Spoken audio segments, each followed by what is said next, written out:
Goedemiddag en welkom bij Joet in het Kwad. Voor de zoveelste keer is er in Drachten vannacht een oud papiercontainer in brand stutsen. Nou wie het raakt bij een hoekwenning in de Wenwijk de Wieken. Een camper vliegt daarna in brand. Als een wonder vonden geen slachtoffers. Onder Blomkamp wordt om 11:05 heen een container in brand stutsen. Naast de container stiert een camper die het vol slijm uitbaant. De familie Weijer is het slachtoffer. Ze binnen bot ondien troch de brand.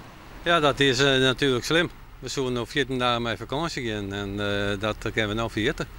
De morgen is kort en de hele zie van morgen die moet eruit. De politie zet alles op alles om de container pyromaan onhouden te kennen. Ze vregen mensen die het wat zien of jet haar te melden. Inwoners van de Ljouwerwijk Kammergaborn erger je haar blauw onder vivers in de wiek. Die zitten vol met de wettenplant veerkroet en dat maakt het recreëren onmogelijk. Het gaat om netlikbladig veerkroet dat ijzerlinnig in Amerika voorkomt. Het wordt ook gebruikt in tuinvivers of aquaria en in alle gedachten had iemand het gewoon in de stadsvivers smitten. Ik vind het helemaal niets natuurlijk, want er wordt je heel veel ontnomen.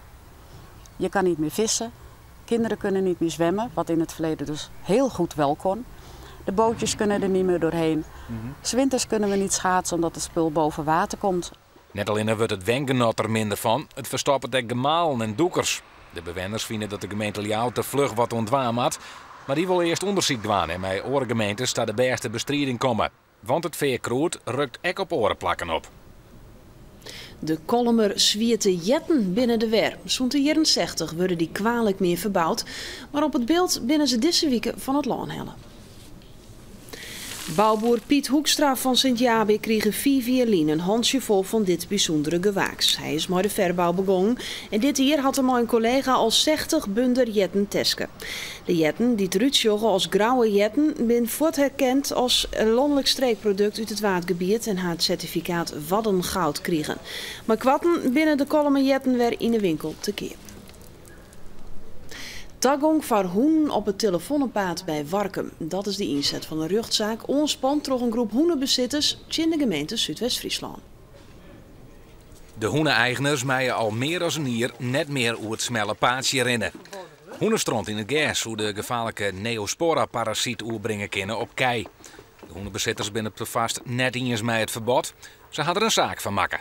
Onderzoek wijst uit dat de overdracht van zeker stadshonden, maar van honden op koeien zeer klein is. Dat is niet een groot risico. Het grote risico ligt op de boerderijen zelf, de boerderijenhonden die de bacterie overdragen.